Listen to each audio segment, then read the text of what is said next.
ವಾಲ್ಮೀಕಿ ಅಭಿವೃದ್ಧಿ ನಿಗಮದಲ್ಲಿ ಭ್ರಷ್ಟಾಚಾರ ಪ್ರಕರಣಕ್ಕೆ ಸಂಬಂಧಪಟ್ಟ ಹಾಗೆ ಮಾಜಿ ಸಚಿವ ಬಿ ನಾಗೇಂದ್ರರನ್ನ ಜಾರಿ ನಿರ್ದೇಶನಾಲಯದ ಅಧಿಕಾರಿಗಳು ವಶಕ್ಕೆ ಪಡೆದಿದ್ದಾರೆ. ಡಾಲರ್ಸ್ ಕಾಲೋನಿಯಲ್ಲಿರುವಂತಹ ಮನೆಯಲ್ಲಿ ನಾಗೇಂದ್ರರನ್ನ ವಶಕ್ಕೆ ಪಡೆದು ಹೆಚ್ಚಿನ ವಿಚಾರಣೆಗಾಗಿ ಶಾಂತಿನಗರದಲ್ಲಿರುವಂತಹ ಇಡಿ ಕಚೇರಿಗೆ ಕರೆದೊಯ್ದಿದ್ದಾರೆ.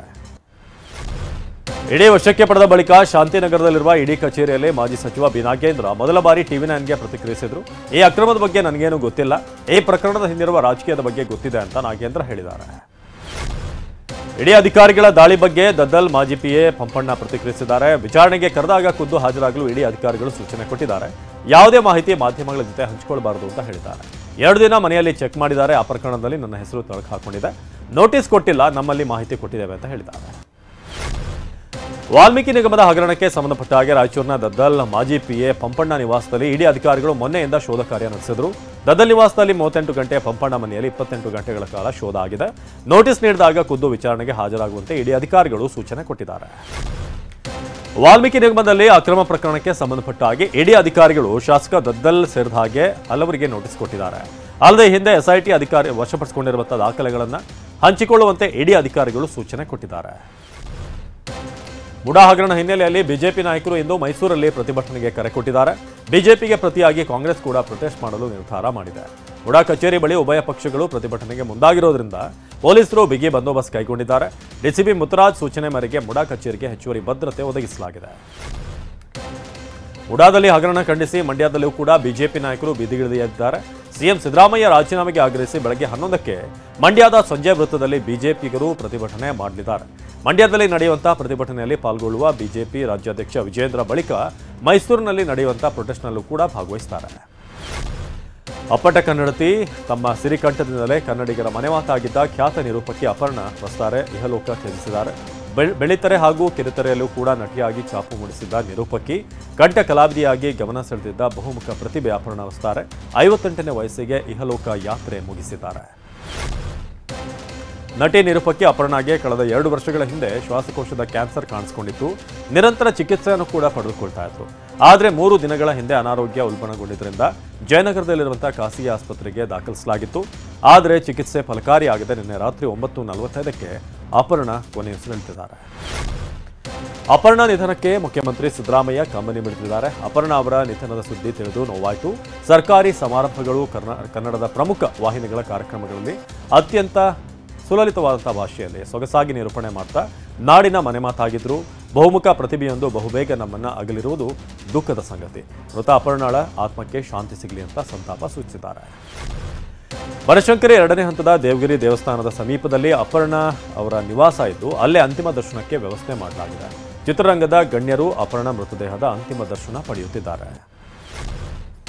90ರ ದಶಕದಲ್ಲಿ ಚಂದನ ವಾಹಿನಿಯಲ್ಲಿ ಮೂಡಿಬಂದ ಹಲವು ಕಾರ್ಯಕ್ರಮಗಳನ್ನು ಅಪರ್ಣ ನಿರೂಪಣೆ ಮಾಡ್ತಾ ಇದ್ರು. ನಂತರ ಆಕಾಶವಾಣಿಯಲ್ಲಿ ರೇಡಿಯೋ ಚೌಕಿಯಾಗಿ ಕೂಡ ಕಾರ್ಯನಿರ್ವಹಿಸಿದರು. ಸತತ 3 ದಶಕಗಳ ಕಾಲ ಕನ್ನಡದ ನಿರೂಪಕಿಯಾಗಿ ಸೇವೆ ಸಲ್ಲಿಸಿದ ಅಪರ್ಣ ಈವರೆಗೆ 7,000ಕ್ಕೂ ಅಧಿಕ ಕಾರ್ಯಕ್ರಮಗಳಲ್ಲಿ ಆಂಕರಿಂಗ್ ಮಾಡಿದ್ದಾರೆ. ನಟಿ ನಿರೂಪಕಿ ಅಪರ್ಣ ನಿಧನಕ್ಕೆ ಗಾಯಕಿ ಬಿಆರ್ ಛಾಯಾ ಕಂಬನಿ ಮಿಡಿದಿದ್ದಾರೆ. ಟಿವಿ9 ಜೊತೆ ನೋವು ತೋಡಿಕೊಂಡಿರುವಂತಹ ಗಾಯಕಿ ಬಿಆರ್ ಛಾಯಾ, ನಾನು ಪ್ರತಿದಿನ ಅವರ ಜೊತೆ ಮಾತನಾಡ್ತಾ ಇದ್ದೆ, ಅವಳಿಗಾಗಿ ನಾನು ಹಾಡು ಹಾಡುತ್ತಿದ್ದೆ. ಅವಳ ಛಲದಿಂದ ಸಾವನ್ನ 2 ವರ್ಷ ತಳ್ಳಿದ್ಲು ಅಂತ ಬಿಆರ್ ಛಾಯಾ ಮೆಲುಕು ಹಾಕಿದ್ರು. ನಟಿ ನಿರೂಪಕಿ ಅಪರ್ಣ ನಿಧನಕ್ಕೆ ಗಾಯಕಿ ಅರ್ಚನಾ ಉಡುಪ ಸಂತಾಪ ಸೂಚಿಸಿದ್ದಾರೆ. ಟಿವಿ9 ಜೊತೆ ಮಾತನಾಡಿದ ಅವರು, ಕ್ಯಾನ್ಸರ್ ಮಹಾಮಾರಿ ಅಪರ್ಣಾಳನ್ನ ಬಹಳ ಕಾಡಿತ್ತು. ನಿನ್ನೆ ಸಂಜೆ 6:30ಕ್ಕೆ ಆಸ್ಪತ್ರೆಯಲ್ಲಿ ಭೇಟಿಯಾಗಿದ್ದೆ. ಅವರ ನೆನಪು ಸದಾ ಉಳಿಯುವಂಥದ್ದು ಅಂತ ಭಾವುಕರಾಗಿದ್ದಾರೆ. ಖ್ಯಾತಿ ಗಳಿಸಿದ್ರು ಅಪರ್ಣ ಮನಸ್ಸಿನಲ್ಲಿ ನಿರೂಪಣಾ ಶಾಲೆಯೊಂದನ್ನು ತೆರೆಯಬೇಕು ಅನ್ನೋ ಆಸೆ ಇತ್ತು. ತಮ್ಮ ಗೆಳೆಯರ ಬಳಿ ಈ ಬಗ್ಗೆ ಅಪರ್ಣ ಹೇಳಿಕೊಂಡಿದ್ದರಂತೆ. ನಿರೂಪಣೆ ಹಾಗೂ ರೇಡಿಯೋ ಬಗ್ಗೆ ತೀವ್ರ ಆಸಕ್ತಿ ಇದ್ದ ಅಪರ್ಣ ಮುಂಬರುವ ಪೀಳಿಗೆಗೆ ತಮ್ಮ ಜ್ಞಾನವನ್ನು ಹಂಚಿಕೊಳ್ಳುವಂತ ಕನಸು ಕಂಡಿದ್ರು. ಆದರೆ ವಿಧಿಯಾಟಕ್ಕೆ ಅದು ಈಡೇರಲಿಲ್ಲ. ಇನ್ನು ಆಷಾಢ ಮಾಸ ಹಿನ್ನೆಲೆ ಮೈಸೂರಿನ ಚಾಮುಂಡಿ ಬೆಟ್ಟದಲ್ಲಿ ಇಂದಿನಿಂದ ವಿಶೇಷ ಪೂಜೆ ಆರಂಭವಾಗಿದೆ. ಆಷಾಢ ಮಾಸದ ಶುಕ್ರವಾರದಂದು ಮಾತ್ರ ಉಚಿತ ಬಸ್ ವ್ಯವಸ್ಥೆ ಕಲ್ಪಿಸಲಾಗಿದೆ. ಚಾಮುಂಡಿ ಬೆಟ್ಟಕ್ಕೆ ಖಾಸಗಿ ವಾಹನಗಳ ಪ್ರವೇಶಕ್ಕೆ ನಿರ್ಬಂಧ ಹೇರಲಾಗಿದೆ. ಶುಕ್ರವಾರ, ಶನಿವಾರ, ಭಾನುವಾರ ಖಾಸಗಿ ವಾಹನ ಪ್ರವೇಶಕ್ಕೆ ನಿರ್ಬಂಧ ಇದೆ. ಎಐಸಿಸಿ ಸತ್ಯಶೋಧನಾ ಸಮಿತಿಯನ್ನು ಇಂದು ಸಿಎಂ ಸಿದ್ದರಾಮಯ್ಯ ಭೇಟಿಯಾಗಲಿದ್ದಾರೆ. ಮಧ್ಯಾಹ್ನ 12 ಗಂಟೆಗೆ ಕೆಪಿಸಿಸಿ ಕಚೇರಿಯಲ್ಲಿ ಭೇಟಿಯಾಗಿ ಮಾತುಕತೆ ನಡೆಸಲಿದ್ದಾರೆ. ಲೋಕಸಭಾ ಫಲಿತಾಂಶಕ್ಕೆ ಸಂಬಂಧಪಟ್ಟ ಹಾಗೆ ಮಧುಸೂದನ್ ಮಿಸ್ತ್ರಿ ನೇತೃತ್ವದ ತಂಡದ ಜೊತೆಗೆ ಚರ್ಚೆ ಮಾಡಲಿದ್ದಾರೆ. ಉತ್ತರ ಪ್ರದೇಶದ ಹಥ್ರಾಸ್ ಕಾಲ್ತುಳಿತ ದುರಂತಕ್ಕೆ ಸಂಬಂಧಿಸಿದಂತೆ ಇಂದು ಸುಪ್ರೀಂ ಕೋರ್ಟ್ನಲ್ಲಿ ಸಾರ್ವಜನಿಕ ಹಿತಾಸಕ್ತಿ ಅರ್ಜಿ ವಿಚಾರಣೆ ನಡೆಯಲಿದೆ. ಸುಪ್ರೀಂ ಕೋರ್ಟ್ ನಿವೃತ್ತ ನ್ಯಾಯಮೂರ್ತಿಗಳ ನಿಗಾದಲ್ಲಿ ತನಿಖೆಗೆ ಮನವಿ ಮಾಡಿಕೊಂಡಿದ್ದು 5 ಸದಸ್ಯರ ತಜ್ಞರ ಸಮಿತಿ ನೇಮಿಸಬೇಕು ಅಂತ PIL ಸಲ್ಲಿಸಲಾಗಿತ್ತು. ಜುಲೈ 2ರಂದು ಹಥ್ರಾಸ್ ಕಾಲ್ತುಳಿತದಲ್ಲಿ 121 ಜನ ಸಾವನ್ನಪ್ಪಿದರು. ದರ್ಶನ್ ಜೈಲಿನಲ್ಲಿರುವಾಗಲೇ 2005ರಲ್ಲಿ ಬಿಡುಗಡೆಯಾಗಿದ್ದ ದರ್ಶನ್ ನಟನೆಯ ಶಾಸ್ತ್ರೀಯ ಸಿನಿಮಾ ಇಂದು ಮತ್ತೆ ರಿಲೀಸ್ ಆಗ್ತಾ ಇದೆ. ರಾಜ್ಯಾದ್ಯಂತ ಸುಮಾರು 30ಕ್ಕೂ ಹೆಚ್ಚು ಚಿತ್ರಮಂದಿರಗಳಲ್ಲಿ ಸಿನಿಮಾ ಬಿಡುಗಡೆ ಆಗ್ತಾ ಇದ್ದು ಅಭಿಮಾನಿಗಳು ಚಿತ್ರಮಂದಿರದತ್ತ ಲಗ್ಗೆ ಇಡ್ತಿದ್ದಾರೆ. ಅಲ್ಲದೆ ಬೆಂಗಳೂರಿನ ಪ್ರಸನ್ನ ಚಿತ್ರಮಂದಿರದ ಮೇಲೆ ಖೈದಿ ನಂಬರ್ 6106 ಪೋಸ್ಟರ್ ಹಾಕಿ ಫ್ಯಾನ್ಸ್ ಹುಚ್ಚಾಟ ಮೆರೆದಿದ್ದಾರೆ. Team India Young batter Shreyas Iyer ಭಾರತಕ್ಕೆ ಕಮ್ಬ್ಯಾಕ್ ಮಾಡಲು ಎದುರು ನೋಡ್ತಿದ್ದಾರೆ. ಮೈದಾನದಲ್ಲಿ ಅಯ್ಯರ್ ರನ್ನಿಂಗ್ ಮಾಡ್ತಿರುವಂತಹ ವಿಡಿಯೋ ವೈರಲ್ ಆಗಿದೆ.